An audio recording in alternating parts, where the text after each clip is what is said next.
Graça e paz a você inscrito aqui no nosso canal, Presbítero Pedrosa, para mais um vídeo. Então, pessoal, como eu havia prometido, vamos estar dando sequência ao nosso assunto falando sobre o sistema maligno da bleia do reino de Zeus. Algumas pessoas já me ouviram falar desse assunto aqui exaustivamente, tá certo? Sistema maligno da bleia de Zeus, e é composto por 5 pontos: ditaduras, dinastias, nepotismos, disputa pelo poder e escândalos morais. Já falamos sobre ditaduras, já falamos sobre dinastias, nepotismos e agora, no vídeo de hoje, nós estaremos falando sobre disputas pelo poder.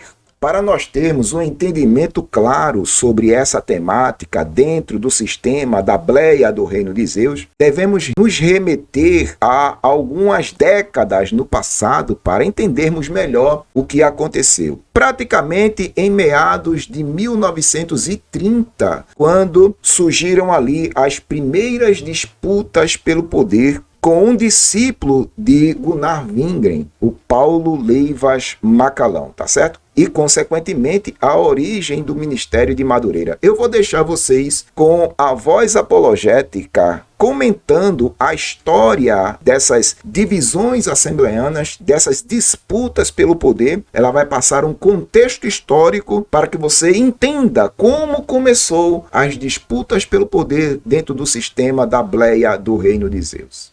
Graça e paz, Presbítero Pedrosa, e a todos do canal, eu sou a voz apologética. E no vídeo de hoje, falarei um pouco sobre como começou as primeiras disputas pelo poder dentro da Assembleia de Deus. Para isso precisamos nos remeter a um passado remoto assembleiano, na figura de um pastor chamado Paulo Leivas Macalão, que foi discípulo de Gunnar Wingren. Sobre Paulo Leivas Macalão, encontramos dentro das biografias oficiais alguns dados que podem ajudar a explicar seu pioneirismo nas Assembleias de Deus, e a independência de seu ministério já nos idos dos anos 30. Um dos autores que analisou, ainda que de forma concisa, a trajetória de Macalão foi Paul Freston, sociólogo e historiador evangélico. Freston ressalta as origens atípicas de Paulo Leivas Macalão para explicar a sua autonomia em relação aos missionários suecos com quem ele trabalhou. Para o historiador, por ser filho de um general de família e educação culta, e com um futuro promissor nas Forças Armadas, Macalão demonstrava um status social visivelmente superior se comparado com os próprios suecos e os obreiros brasileiros. Para Freston, Macalão era um gaúcho numa igreja de nortistas e nordestinos. Era filho de general numa igreja de pobres. Mas longe de levar a Assembleia de Deus a subir de nível social, ele tornou-se o líder absoluto dos mais miseráveis. Sua formação militar, seu rigorismo e autonomia logo se refletiram em suas pregações, e o levaram a entrar em choque com os suecos, que por sua vez o permitiram formar um novo ministério na incipiente AD dos anos 30. Percebe-se nessa informação o desacordo entre ele e alguns irmãos da igreja sobre sua forma de pregar. Possivelmente essa discordância foi com a liderança de São Cristóvão, representados principalmente em seu pastor Gunnar Wingren e em sua esposa Frida.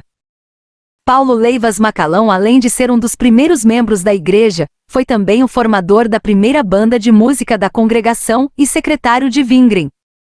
Porém, a postura ousada e dinâmica desse jovem de classe média se manifestava não só nas pregações, mas também nas atitudes que desagradavam aos suecos. Gunnar Wingren, já no ano de 1929, fez a famosa anotação em seu diário, registro esse que é usado pelo escritor Silas Daniel no livro História da Convenção Geral das Assembleias de Deus no Brasil, para revelar o caráter autônomo de Macalão e do ministério formado por ele. Segundo as anotações do periódico O Pioneiro Assembleiano, Macalão teria batizado crentes no subúrbio do Rio sem lhe comunicar, e logo fez a seguinte observação: ele é muito independente. Mas como o movimento pentecostal estava em seu nascedouro, não havia estruturas denominacionais formadas, e assim a iniciativa de Paulo Leivas de se aventurar pela periferia da cidade, pregando e abrindo novas congregações, não pareceu um sinal de formar uma nova denominação, e sim um novo ministério. Quem sabe foi a melhor solução, pois Macalão trabalhou com os suecos por bom período e as divergências já deviam vir de algum tempo. Ficaria ele agora livre para evangelizar os bairros carentes do Rio de Janeiro, abrir congregações e consolidar sua liderança na zona norte da cidade. Freston também aponta um detalhe interessante na trajetória de Macalão que nos ajuda a entender a própria história do ministério de Madureira. Segundo esse autor, a influência do nacionalismo seria um dos motivos para que Paulo Leivas, que durante toda a sua vida manteve vínculos com os militares, cultivasse certa autonomia ou desconfiança em relação aos missionários suecos.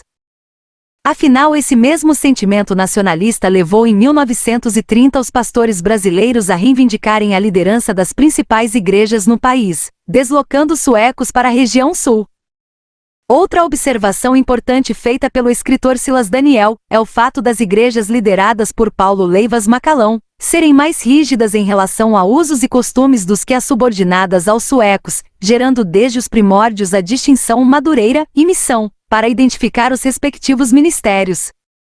Essa diferenciação de ministérios, pelo que se entende, estava ligada não só à questão de costumes, mas também ao sentimento nacionalista. As igrejas dirigidas por suecos eram, além de serem mais liberais, também controladas por estrangeiros. Tudo isso ajudava de uma maneira ou outra a dar a Paulo Leivas Macalão destaque e liderança entre as igrejas no Rio de Janeiro, pois se deve considerar que a principal Assembleia de Deus na cidade, Campo de São Cristóvão, fundada em 1923, somente veio a ser pastoreada por brasileiros no fim dos anos 50, ou seja, mais de 30 anos depois de seu início. Ainda no livro da história da CGADB, Macalão aparece como centro de várias discussões sobre o desrespeito às normas convencionais onde estabeleciam limites aos ministérios, em seus campos de trabalho. Ficam evidentes nas páginas dessa obra as discussões, ambições, calúnias e jogo de interesses eclesiásticos não só por parte de Macalão, mas de outros líderes assembleianos. Mas fica claro também que o expansionismo de Madureira e a forte personalidade de seu fundador incomodavam a todos os líderes, e as pacificações dos conflitos foram ficando mais complicadas com o passar do tempo. Nesses debates surge o lado inflexível, rígido e opiniático do apóstolo do século XX. Seu pioneirismo, tão louvado em outros escritos oficiais, é retratado nessa obra como invasão de campo e puro expansionismo. Várias páginas revelam um Macalão intransigente, onde por discordâncias ministeriais ele deixou de ir a uma convenção geral para demonstrar seu desgosto. Em outra convenção ele rebate calúnias e difamações e apresenta documentos e versões que são colocados em dúvida por outros pastores. Em outra reunião nacional ele ameaça que, se não for resolvida uma questão envolvendo o ministério de Madureira, abrir uma igreja em outro estado fora de sua jurisdição eclesiástica, gerando com isso mais polêmicas. Já no início dos anos 70, um sério desentendimento ministerial com o pastor Túlio Barros levou os convencionais a mediarem um acordo e um encontro público de perdão, onde uma visita mútua seria feita entre os líderes de Madureira e São Cristóvão. Diante desse contexto histórico que você acabou de ver, os missionários suecos Daniel Berg e Gunnar Wingren encontraram grande resistência dos pastores brasileiros em todos os campos brasileiros. Impressionante. Inclusive, a Frida Wingren sofreu grande oposição por se destacar dentro do cenário da Assembleia de Deus, tá certo? Veja essa matéria aqui que está na BBC. Muito interessante essa matéria falando sobre a Frida Wingren, uma mulher perseguida e esquecida pela Assembleia de Deus. Poucas pessoas sabem dessa história. Eu vou deixar o link na descrição do vídeo para que você possa entender como funciona as disputas pelo poder dentro da bleia do reino de Zeus. Veja essa matéria e tire suas próprias conclusões. Nos dias atuais, nós estamos vendo uma disputa exagerada pelo poder dentro da bleia do reino de Zeus, irmãos. Eu coloquei aqui algumas matérias falando sobre essas disputas que, por sinal, estão causando uma confusão dentro do sistema da bleia do reino de Zeus impressionante. Eu digo e repito, a Assembleia de Deus, do jeito que vai, caminha a passos largos para a grande apostasia. Ela está completamente descaracterizada daquilo que ela já foi no passado. Salvam-se alguns pastores que ainda retêm algumas características da Assembleia de Deus, mas a grande maioria das convenções assembleianas brasileiras seguem nessa pegada de disputas pelo poder. É lamentável o estado que se encontra a Assembleia de Deus no Brasil atualmente. Os que não aprovam, fiquem sentados. Você vai me dar o telefone? Os convocados Você vai me dar ou não vai? decidem. Você vai me dar o microfone ou não vai? Quem responde para o senhor é o Dr. João Paulo, que é o advogado do povo. Eu não quero saber de João Paulo. Eu sou o presidente dessa convenção. Vai pra lá. Eu quero dizer pra você. Que vergonha!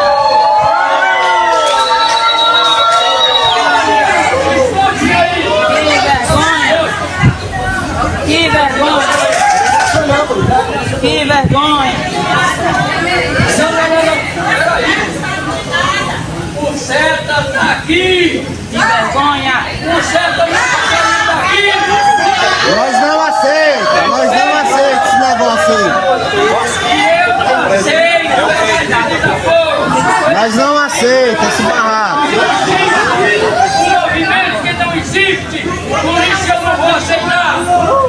De maneira nenhuma eu não vou aceitar isso! Nós não aceitamos esse negócio Falta de também. respeito! É falta de respeito para comigo! Não. Eu sou o presidente dessa convenção e eu não vim aqui para conversar! Não, senhor, pode vazar. Foi ele que rachou. Você não é mais! Rachou porque quis. Você não é mais! Você não aceita porque é um... Precisa me ouvir! Precisa me ouvir, gente! Calma aí, precisa me ouvir! Vocês nunca me ouviram! Ora, por que razão então?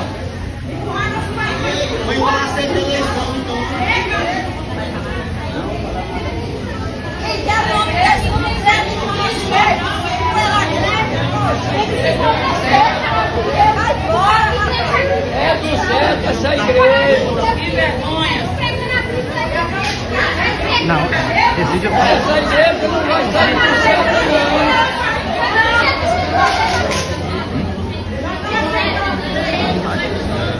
E não existe outro certo no Brasil, não. Só o meu. Não existe outra, é mentira. Estão mentindo que não existe outro. Ainda bem que você está dizendo que não existe outra mentira, só a sua. Quem vai decidir? Porque isso é uma mentira. Só tem um certo, não tem outro, entendeu?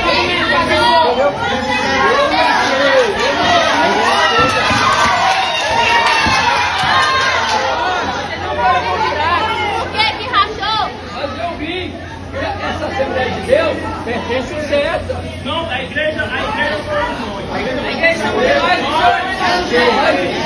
ministerialmente não certa.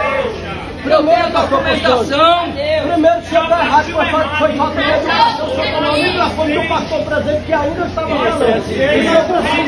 Quem sou eu, rapaz? Os presidentes aqui sou eu.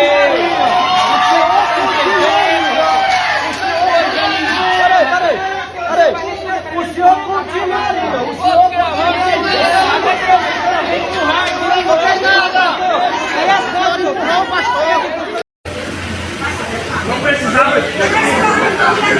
Sabia, moça, ele me dizer foi pra isso. É, eles vêm pra isso mesmo.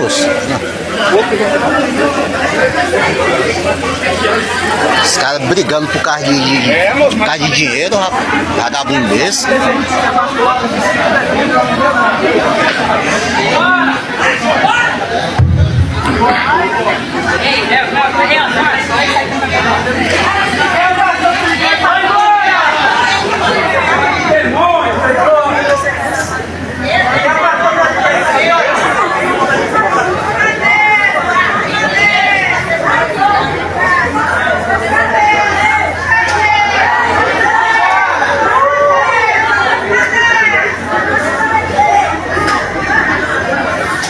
Falta de vergonha, rapaz, esse negócio.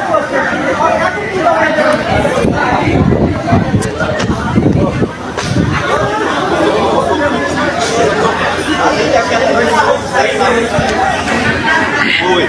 Eu não tô sabendo, nem banco, não me empurra, não. E respeito.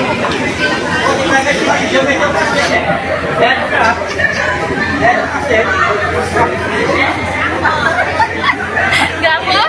Você gravou? Ai, pelo amor de Deus. Que isso?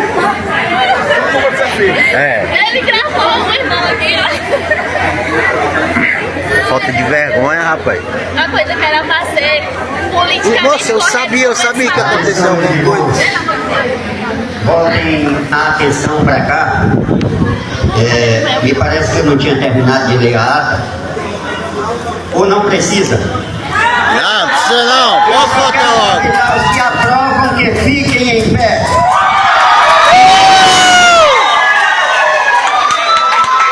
Senta, para nós filmar. Nós vamos filmar agora. Doutor João Paulo vai filmar. Bora pra cá.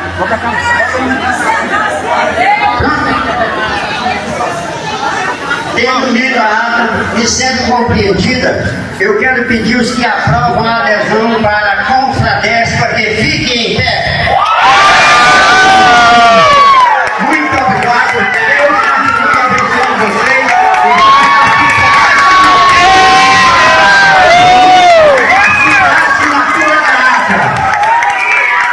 O meu objetivo com este vídeo é levar você a entender que a Assembleia de Deus hoje está completamente descaracterizada, antagônica, passando por cima de alguns princípios que ela mesma estabeleceu para si no dia em que foi criada. E outra, não pense que as coisas vão melhorar dentro do sistema da bleia do reino de Zeus.